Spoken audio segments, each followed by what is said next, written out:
بسم الله الرحمن الرحيم لا حول ولا قوة إلا بالله العلي العظيم الحمد لله رب العالمين وصلى الله على سيدنا محمد وآله الطيبين الطاهرين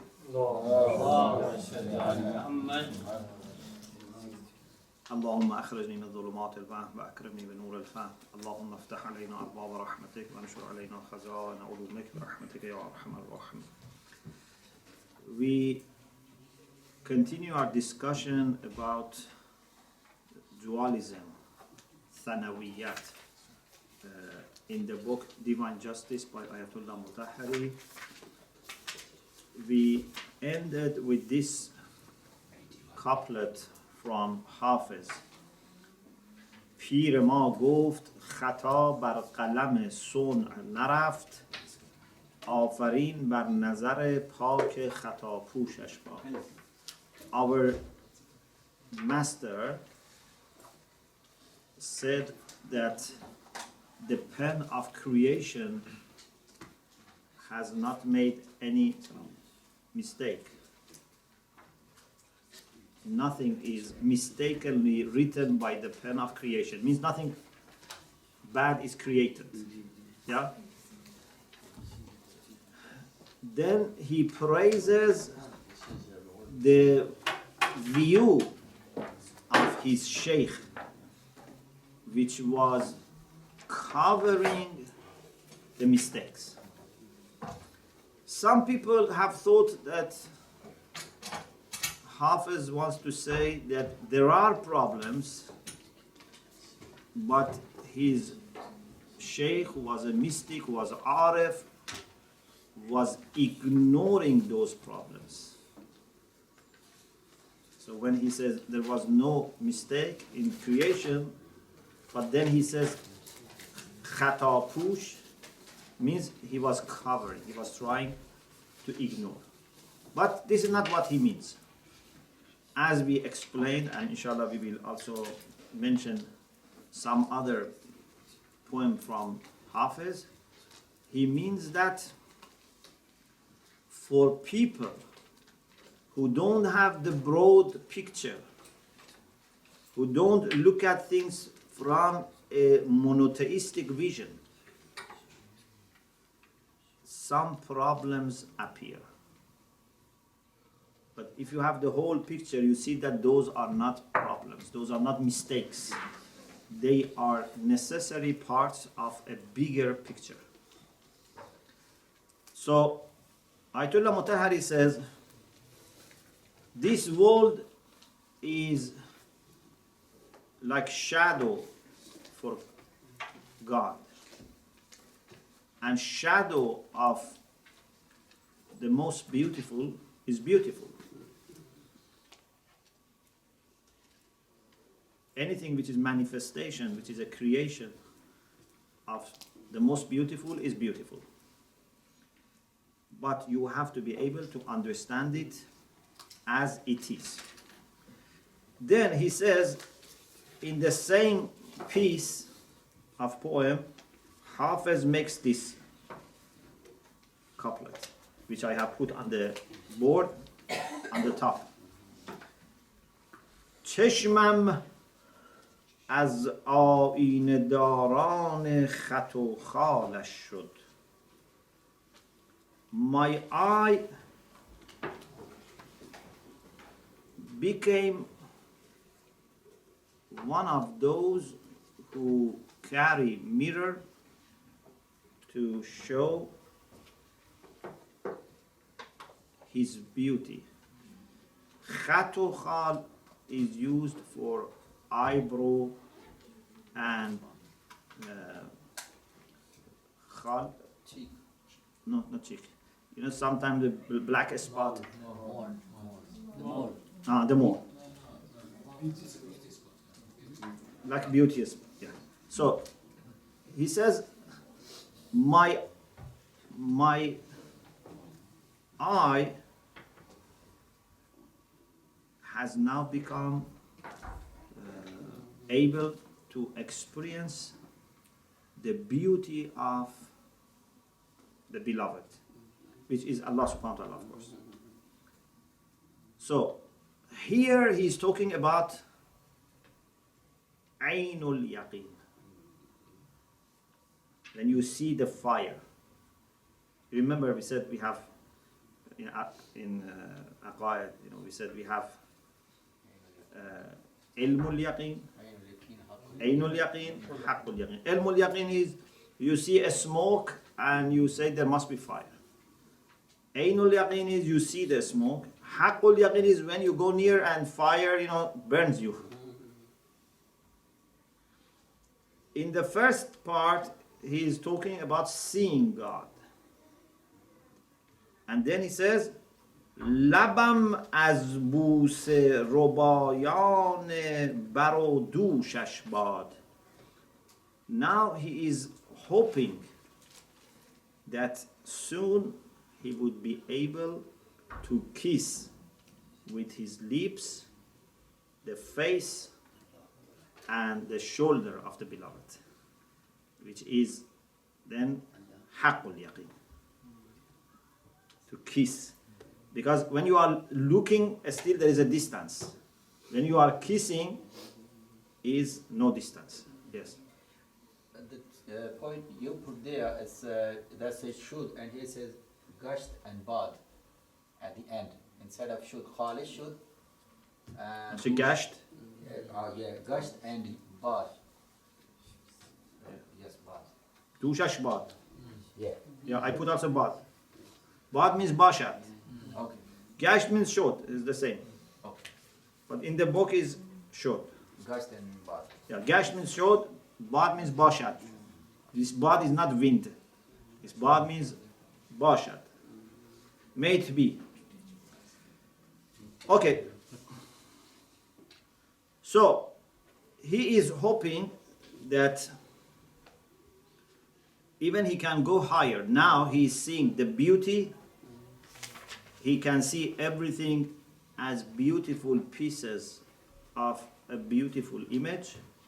But he is hoping to go higher and actually witness it without distance. He also mentioned some other poems that, for example, he says, because Hafiz is a person who is, talking about mystical vision. So, according to him, after you reach Allah subhanahu wa ta'ala, you only see beauty. You don't see anything bad. روی خوبت آیتی از لطف بر ما کشف کرد. Your beautiful face unveiled for us a sign of beauty and subtleness. زین سبب جز لطف و خوبی نیست در تفسیر ما. So, because we have been able to see your beautiful face, which now has unveiled for us the beauty in the world, therefore, in our interpretation, you don't see anything except good. This is why the mystics are aware of the problems of the world, but they are at the same time, very positive, very optimist, and even sometimes they are very happy. Of course, mystics are one of the two. Some of them are normally very happy. Some of them are normally sad. There are two types of mystics. This is what we say in Jamila. Yes, this is we discussed this last week. Yeah. Yeah, it relates to this. Yeah. So, if your eyes are focused on something very beautiful, then hardly you notice anything ugly or anything, which is not beautiful. Because you are focused on what is beautiful and you see everything according to that. Another poem is مرا به کار جهان چندان التفات نبود رخ تو در نظر من چنین خوشش آراست.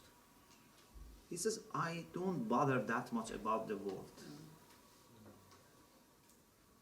Of course, this can be sometimes negative in the sense that you don't follow up what is happening in the world. You become, careless about, society, about social life, about, community. This is not good, but this may happen. But those who go higher, they are able to have both. They are able to have that constant glance at the beauty of Allah subhanahu wa ta'ala and at the same time fulfill their responsibilities. But the thing is that these responsibilities do not preoccupy that much their mind and heart. So, for example, if you go to a beautiful garden, very beautiful garden, and you are one of those people who really love flowers, love, trees. If you go to this beautiful garden, still you know that, for example, you have to go through this lane and then turn right and left, okay? It's not that you hit, with your head the trees or wall. You know how to move around, but these are not important for you. You just do it as a secondary thing. Your main focus is enjoying this garden, okay? Or for example, when you have a very delicious food, very delicious. Okay, you know how to eat, but you don't, for example, count how many times I have to, raise my hand, how many times I have to open, how much I should, for example, bite. You don't think about these things, although you do these things, but these are not coming to your mind. So the focus of Arif is on the beauty of Allah subhanahu wa ta'ala. In the elementary level, maybe they cannot have at the same time careful management of their life, but gradually they can have that as well. But the thing is that they don't spend that much energy on that. They do it very easily.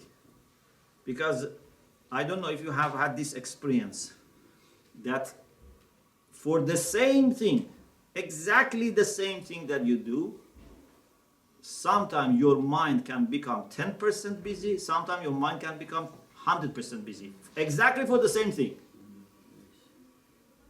It's not like, for example, a room. You say, this room has this much capacity. No one can make it smaller or bigger. Our mind is not like this. Our heart is not like this. And also the things which go to our mind and heart are not fixed in their size. So it's to you to make them smaller or bigger, and also to make your mind bigger or smaller. Okay?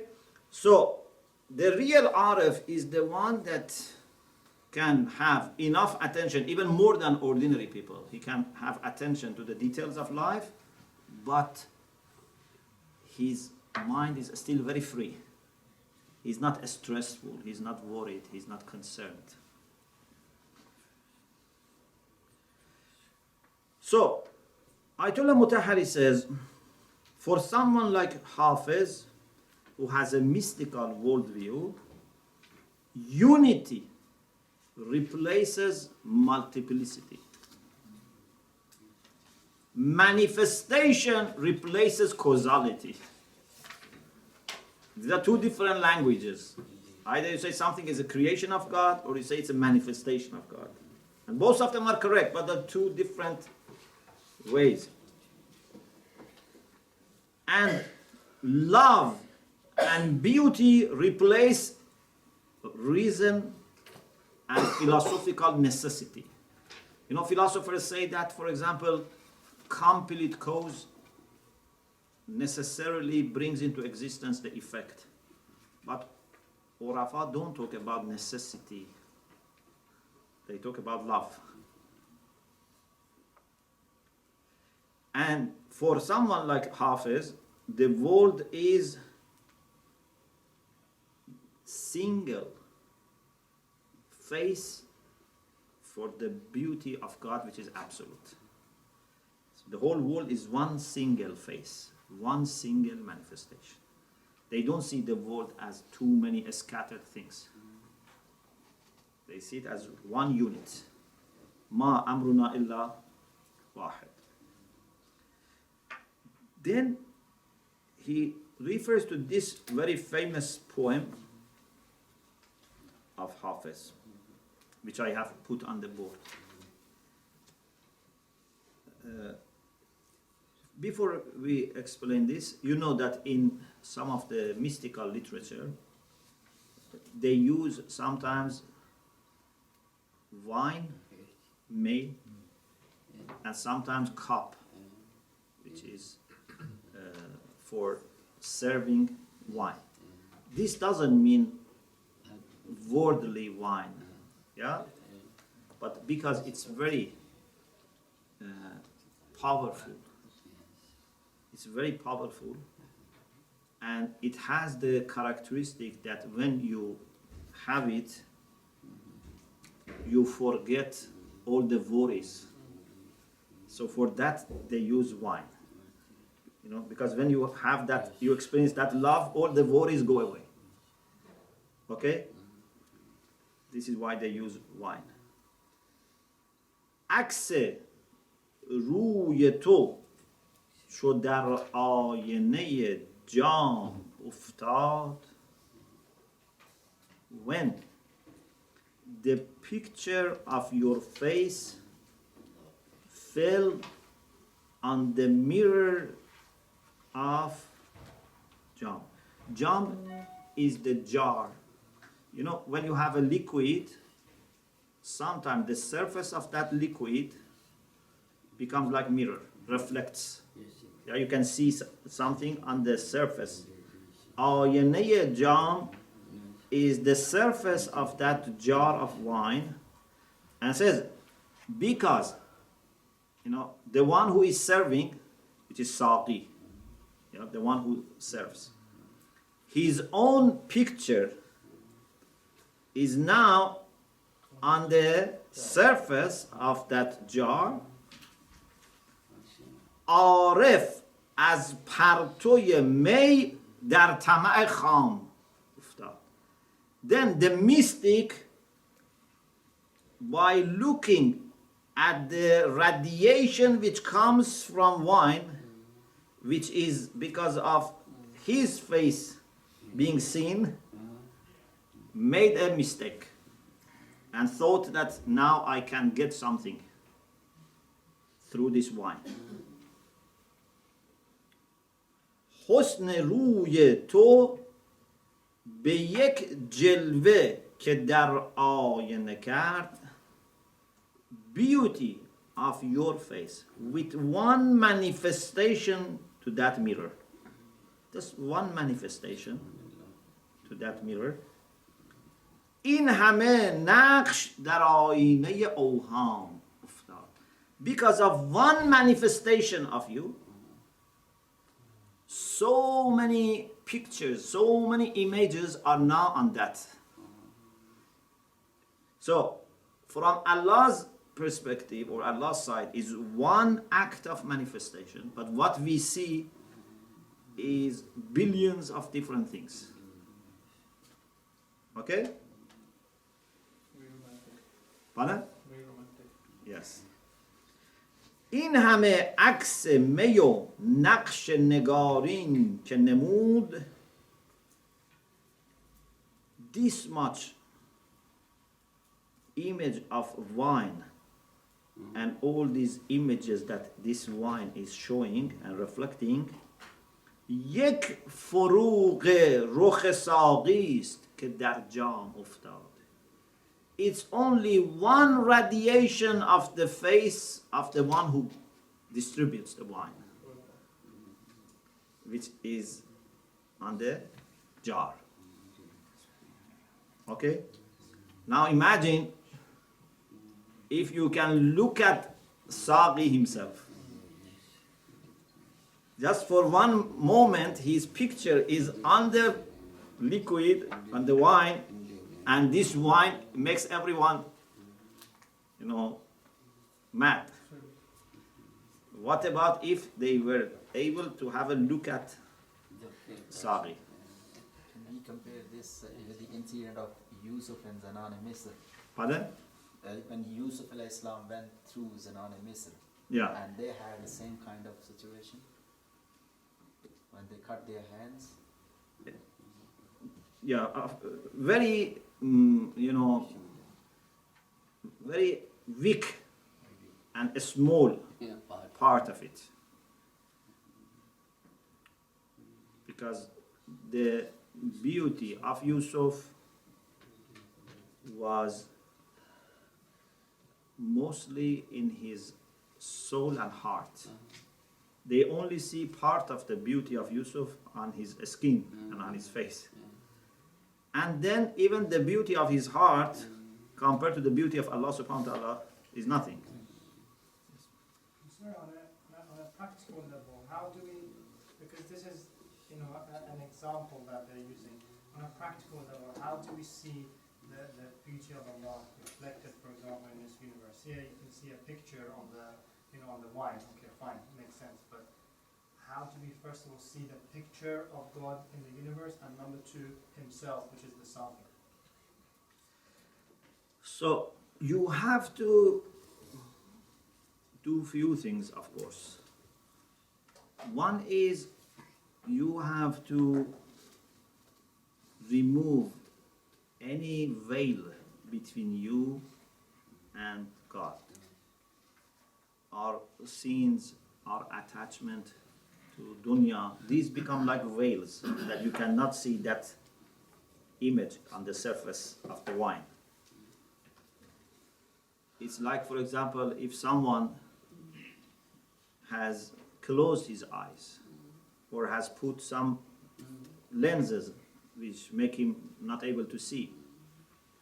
So, if you want to really see the beauty of God, you should stop enjoying pseudo beauties. Like for example, if you want to really enjoy your food, don't eat some, junk food or, some, just, things that are, Just fully up. just, chemical or something that maybe there is a sweetness, but it's all chemicals. This is why, for example, when you are hungry, you enjoy really food. Yeah? Why? Because you have not let your soul be affected by superficial taste. So, one is that we have to remove bad things, bad characteristics from us.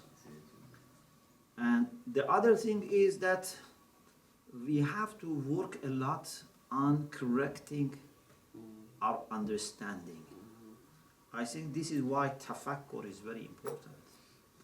We have to improve our vision, our understanding.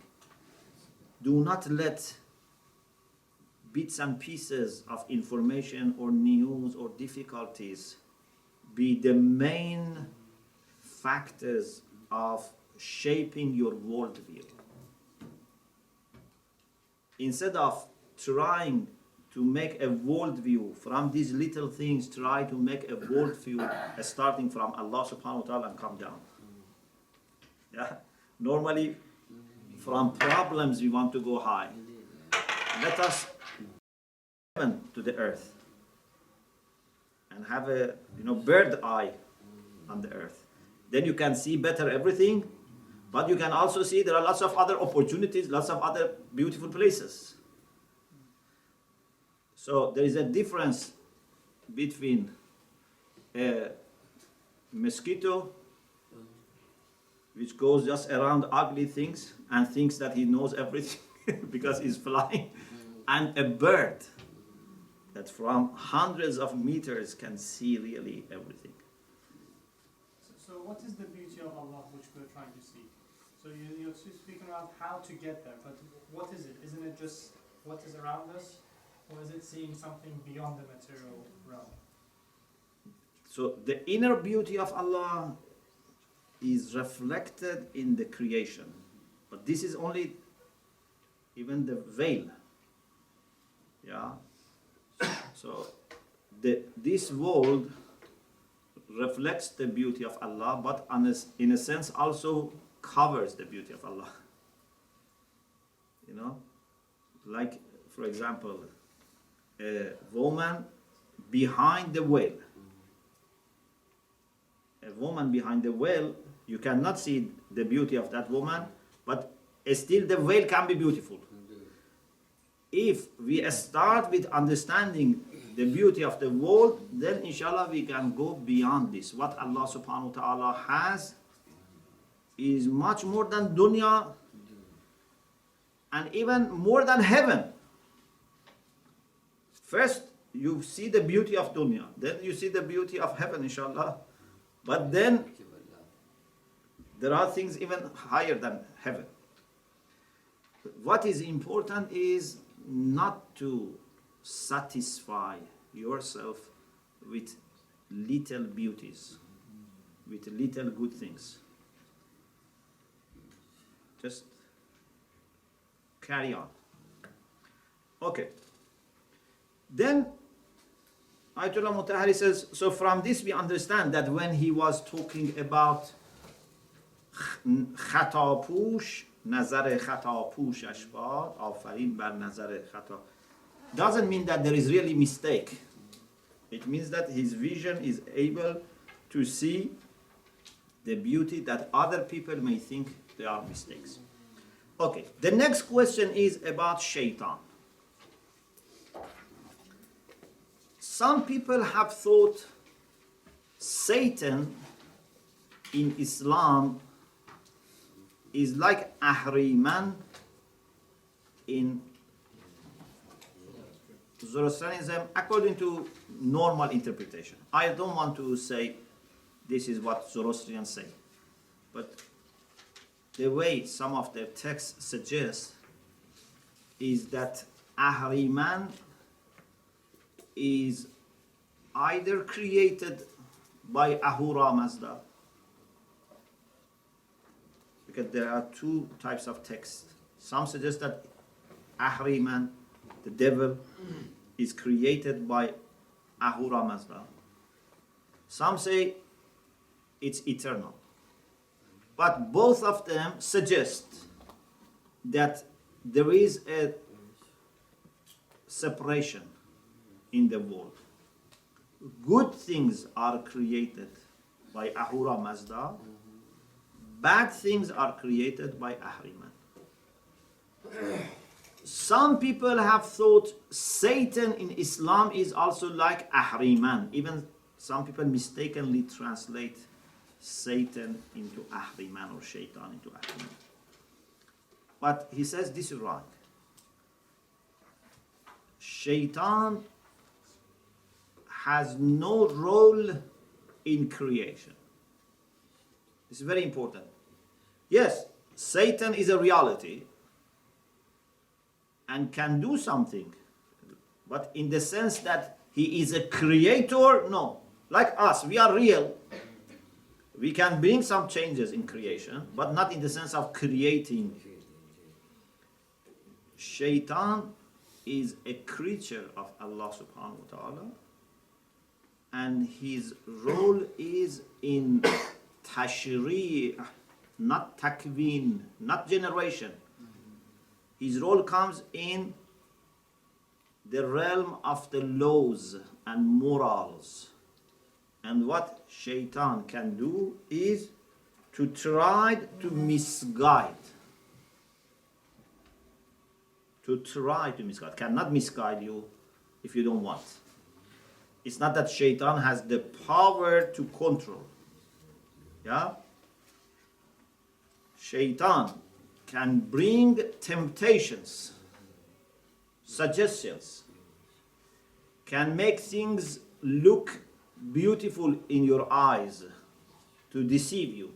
You know, like a person who wants to sell you something which is not good.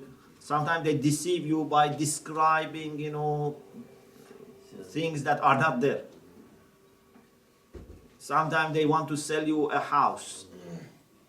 They so much praise this house that you think this is a really good house. You are not able to see the problems.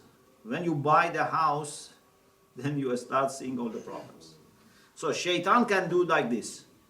Shaitan can deceive you by showing things which are not good, or showing things which are bad, good, temptations, but Shaitan cannot manipulate your mind or heart and take them away from your control.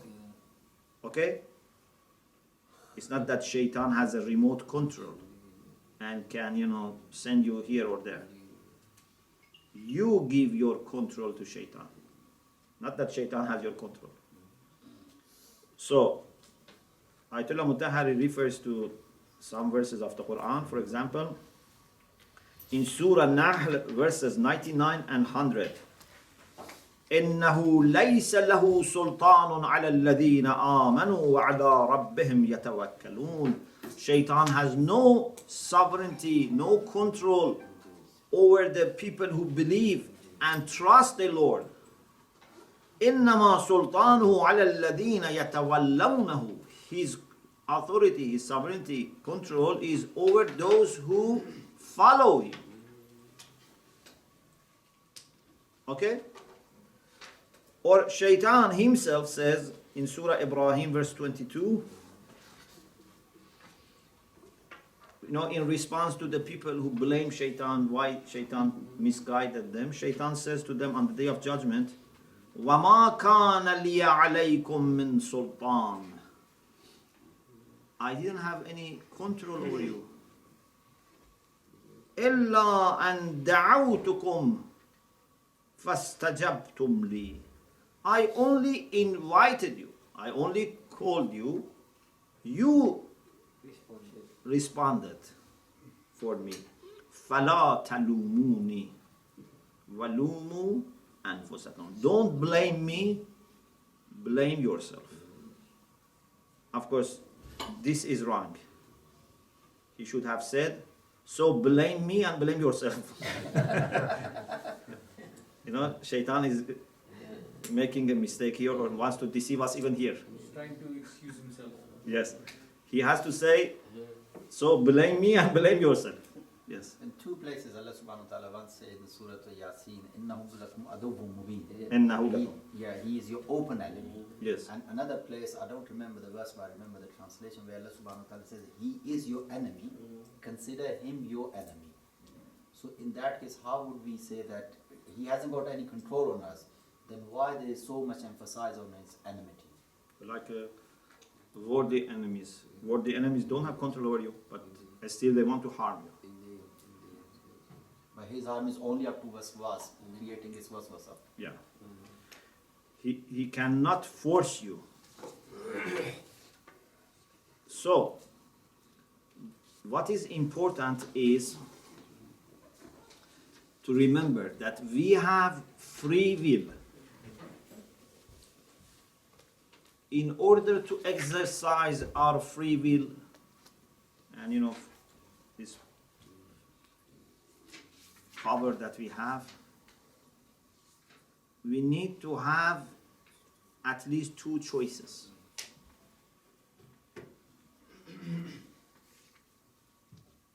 Good and bad, for example, or can be sometimes good and better. But the minimum is that you have two choices, good and bad. You are free. You can choose. But maybe there are encouragements coming from party of good. Maybe there are encouragements or invitations, temptations coming from party of bad. But you choose. And he mentions this beautiful poem as جهان دو بانگ می آید به ضد. From the world, two calls come in opposition to each other.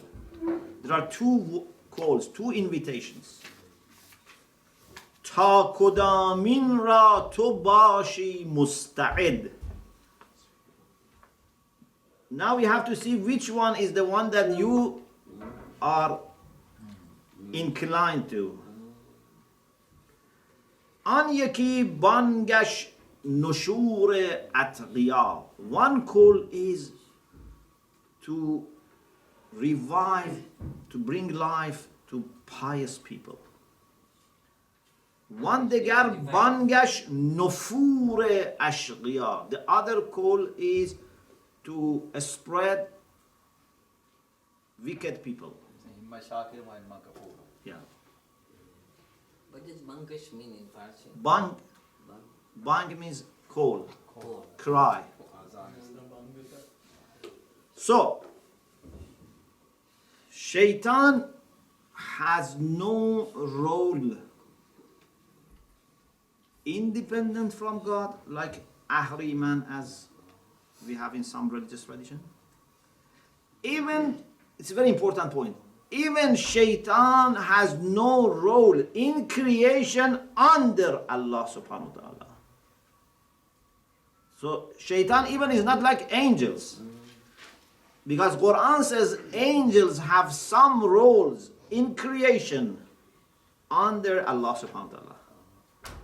Al-mudabbirat amra. Shaitan even is not at the level of angels. So not only at the level of Allah subhanahu wa ta'ala, it's not at the level of angels. We say Abu Dabbirati Amra, you mean the angels can create something? They can be among the causes that function in the world of creation. They can have some role. Okay? Not independent from God, but under Allah subhanahu wa ta'ala. But Shaitan even doesn't have that role. Sorry. On the topic of this divine justice and we're discussing Shaitan, one might ask, okay, why did Allah subhanahu wa ta'ala create Shaitan or give him the ability to whisper and call people to Yeah. his guidance? Yes. We just quickly I come back to this inshallah.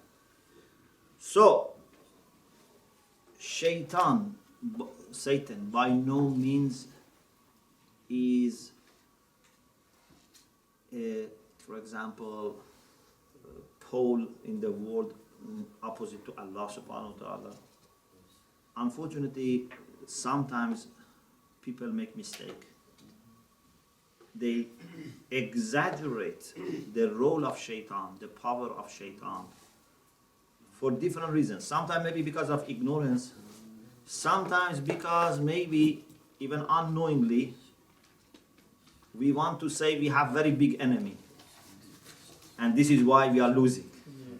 You know, when a student doesn't get good marks, says exam was very difficult. Yeah? If a country loses the battle, they say our enemy was very strong, for example. So maybe unknowingly we are exaggerating in the power of Shaitan to say that, you know, if we are following Shaitan or we are losing, it's because Shaitan is very powerful. But the reality is Shaitan is not very powerful. إِنَّ كَيْدَ الشَّيْطَانِ كَانَ ضَعِيفًا. Shaitan can make plans, even his plans are weak. We are unfortunately not understanding. You know, Shaitan is a very clear enemy. His plans are weak, and he is introduced to us by Allah subhanahu wa ta'ala, but still we listen to him. So That's the problem with us. Otherwise, Shaitan is a very marginal figure. And there are maybe some human beings that can be even more destructive than Shaitan. But these human beings die. The thing is that Shaitan continues. Otherwise, sometime in a generation, maybe you find human beings who are more misguiding and more destructive. So, we must not make this mistake that think that Shaitan is responsible for creation of bad things. No. Everything created in this world is created by Allah subhanahu wa ta'ala, and everything which is created is good. But sometimes something which is good can be relatively bad. Something which is good can relatively be bad. For example, rain is good, but maybe for a person who doesn't have shelter, this rain is bad. Or for example, a snake has poison. This is good. Can protect the snake. Even we can make, some medicine from it. But maybe for a person, this becomes bad because he's bitten by a snake. The creation of Shaitan is not bad. Because first of all, even Shaitan is free. It's not that Shaitan is created to be Shaitan. Shaitan could be a good person. As you know, he was actually worshipping Allah subhanahu wa ta'ala. He was Khana min al-jinn, he's a jinn, he has free will. So there is nothing wrong in the creation of Shaitan. The thing is that Shaitan, like some human beings, used his freedom against the will of Allah subhanahu wa ta'ala and decided to misguide people. But even this misguidance of Shaitan can be now part of a bigger picture. Because we want to have free will, we want to give great reward to people. So Shaitan is making this, competition, a serious competition. Sometimes, for example, when people, for example, in army, they want to train themselves, and because one of the times that they can train themselves if there is real war. But if there is no real war, they have maneuver. So part of them become friend, part of them become enemy to train. We need to have some kind of battle. So presence of Shaitan, first of all, was not supposed to be for misguidance, but even now that he is misguiding, it's not damaging the plan. Actually, now that Shaitan is misguiding, then mu'mineen can benefit from this. Because now by resisting against Shaitan, you can gain more credit. Okay, so it has become a serious battle and you can gain more credit. There's one thing you mentioned. Just if you let me. Then Ayatollah Mutahari says, actually, it seems that in the Quran, somehow Allah subhanahu wa ta'ala is recognizing this role. If you look at Surah Asra or Isra, Ayah 64, Allah says to Shaitan, وَاسْتَفْزِزْ مَنِ اسْتَطَعْتَ مِنْهُمْ بِصَوْتِكَ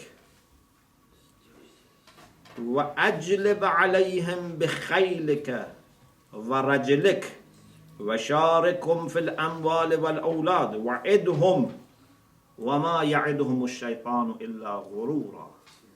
Of course, in my humble understanding, this is not a real command. As you remember in Usul, we said sometimes command is in the form of command, but it can be for test, it can be for challenge, for example, making mockery of someone, like dhuq. But in a sense, it's at least acknowledgement that Shaitan is going to do these things. It's not that it's hidden.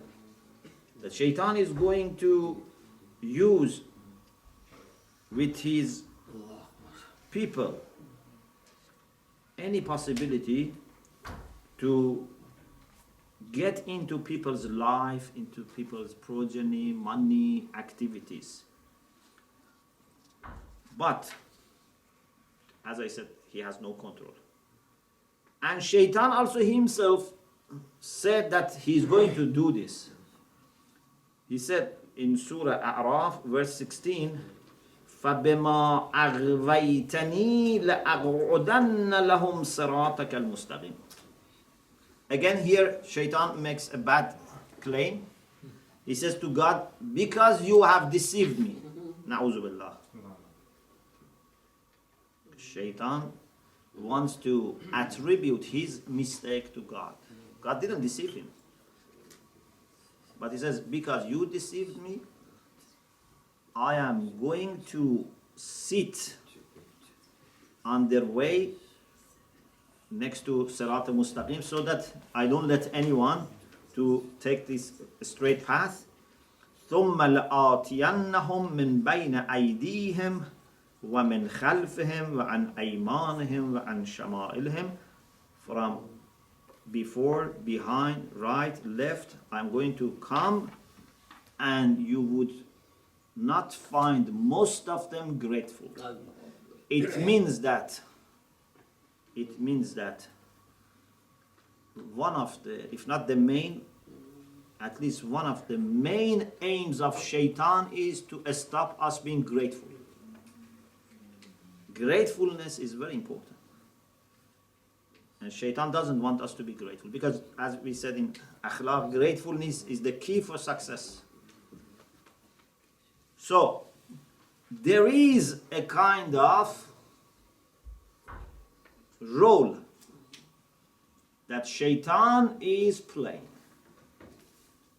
Not because Allah wanted him to do this, but because Allah subhanahu wa ta'ala gives Shaitan free will.